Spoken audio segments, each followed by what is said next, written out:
Polypede Works here, coming to you once again with One Piece chapter 1162, entitled God Valley Battle Royale. So, with this chapter, we are at the 44th and final volume of the Yamato cover story. Ogre Child Yamato's Golden Harvest Surrogate Pilgrimage, last volume. Dear Luffy Dono, I hereby inform you that today the country of Wano is at peace. And we see Yamato, Oden in hand, Kanabo on her back, with a very familiar robe draped around her shoulders as she appears to be ready to leave Wano. We see Momonosuke, Oti, and Kinemon in the back. Kinemon is very suspicious of Oti because she was an enemy not too long ago. From this, I'll say this. I think she's leaving Wano. I think she's ready to join Luffy and the others because that was the whole deal. She couldn't leave until Wano was settled. And now it makes sense for her to leave because with her there, Momonosuke can't develop. Momonosuke needs to be alone to protect Wano in order for him to grow as a character. And this is very funny that he's here when you consider what happens in this chapter. But I do say that Yamato is leaving after this chapter is done. So, what does this mean for the future? I think she'll join at some point. I don't know when, because her going out to sea is a weird thing. I don't know if somebody's going to crash land on Wano and she just hitches a ride with them, or if she's going to get her own ship. Because, well, there are a lot of people like the carpenter guy with the nails in his nose. He could make her a ship, and I don't know, maybe Oti is good at steering or something, not sure. But somebody's going to have to help her out to sea. I do not think she's staying in Wano. It doesn't make sense. This whole thing was for her to understand why Oden wanted to protect the country so much. She wanted to experience what she read about in Oden's journal. So it would only make sense after exploring the country and putting Oden to rest that she would actually leave to go out on her own journey. Because in that way, she is the mirror to Momonosuke, because Momonosuke is well traveled. He spent most of his life at sea. He was born on a pirate ship. So it would only make sense for him to now stay in Wano while she goes out and adventure, because she has been a very sheltered child all of her life and has stayed on Onigashima. So it only makes sense for her to now travel and explore the world, much like how Oden did. So that's what I think. Doesn't make sense for her to stay in Wano. Think she's going to join the crew further on in the story, maybe after Elbaf, because I don't think we're going to be held in suspense for the completion of the crew. I do think it's going to be more than 10, and we're going to do a video about that coming soon. But yeah, I think she's going to be on it because there's no place else for her to go, honestly. So, moving on with our chapter, the battle is commencing on God Valley. Rayleigh is escaping with Shocky. The Rocks Pirates are fighting. The Roger Pirates are fighting. The Marines are fighting. But then we get to see the scene that we've seen before. Kuma gets the paw fruit, and Ivankov is holding the fish fruit model Azure Dragon. However, he is attacked by Big Mom, who takes the fruit from him. Kuma eats his fruit, and now he has the power of the paw fruit. Fights are commencing. There's a weird shot, and I don't know what to make of this. But as Kyo, Silver X Kyo, as he's being kicked by somebody, it looks like he's being kicked by Marco. This can't be Marco because it's too early, but the guy who's kicking him looks like Marco. I don't know what's up with that. But as things continue, I believe Garp is witnessing firsthand the power of Imu because he's calling Sengoku on the phone.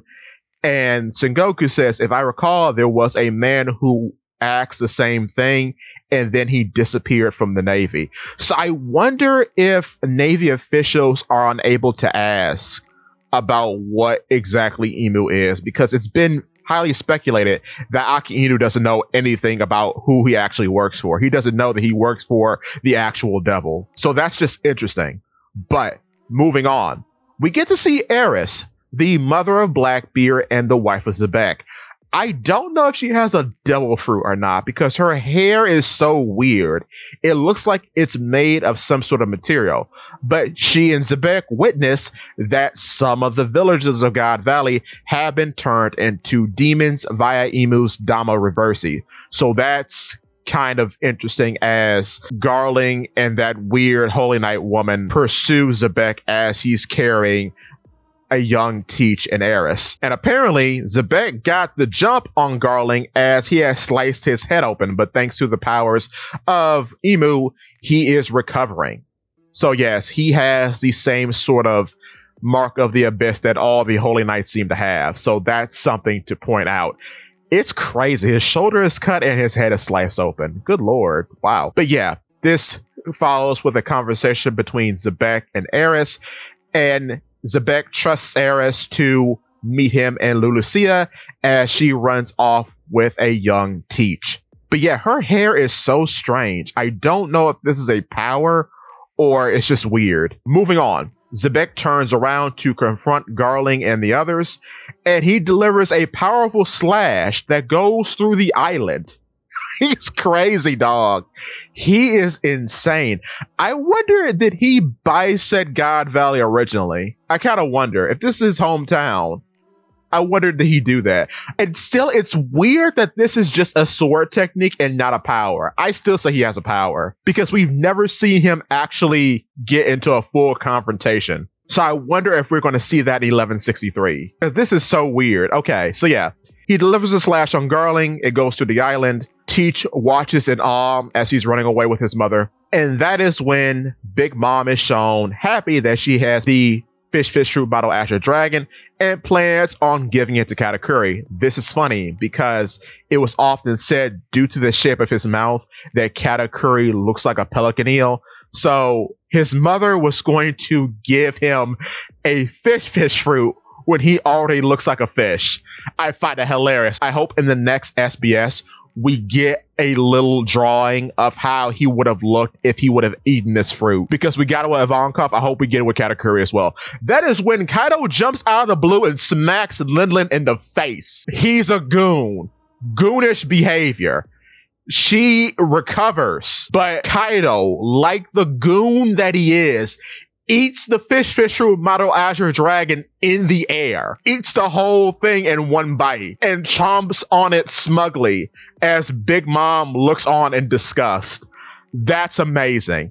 That's amazing. But like daughter, like father, because Kaido experiences this 3 times in a row with his own child Yamato, and then with his adopted children, Oti and Page One, because they all stole fruits from him. So you know what? He gets his just desserts in the future. And this is the first time I think anyone has actually knocked Napoleon off of Big Mom's head. So that's crazy. But yeah, the battle continues. Big Mom is pissed. But this follows with a very interesting scene of Dragon running away with Shanks and Eris running away with Teach. So like I've said in the past, it's very funny that Teach and Shanks do parallel. And this just shows this further. I like that a lot. I really do. But this follows with the Rocks Pirates and the Roger Pirates continuing to fight. But the Roger Pirates happen upon the treasure meant for the Celestial Dragons and the Holy Knights. And we have a whole bunch of riches and apparently some devil fruit. But we don't see any devil fruits in the treasure pile, so I don't know. But this follows with Kaido using the full beast form of the fish fruit model Azure Dragon.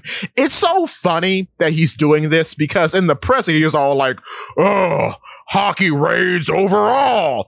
But this whole flashback, he's like, oh, I want a power, give it to me. I want to be strong like Big Brother Newgate. Ooh, Lin, big sister, give me fruit.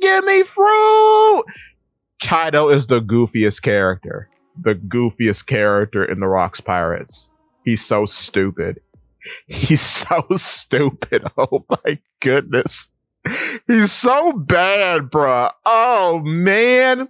But this follows with Kuma freeing people from the devastation of God Valley via the powers of the Paw fruit. However, a big flash of hockey alerts Garp, Rox, and Roger as Emu apparently touches down in earnest. Meanwhile, Rox has stomped Garling into the dirt because Garling is a big fraud. We have not seen him do anything. Brother, if it's not a pregnant woman or a civilian or a non-combatant or a child, he doesn't know what to do. So it's a wonder why he's even on the Five Elders Council in the present, because so far he is the weakest member out of all the people we've seen. However, this is when we get a good shot of Kaido in his full beast form. We get a good far away shot and a close up. Now, some things to point out. Kaido is old enough in being the user of this fruit to have flame clouds appear around his wrists. I made a video about this. The flame clouds are not a Hagoromo. They have nothing to do with being awakened. This is just a trait of the ability that appears when the user is mature enough to have this trait. And we know this is linked to maturity because, like I said in another video, when Momonosuke is a child with the same ability, he does not have flame clouds appear around his wrists. However, when he is aged up by Shinobu, he does. He gets these flame clouds around his wrists. So, much like Kaido, Momonosuke is the same. The flame clouds are linked to the maturity of the user. Same with the size.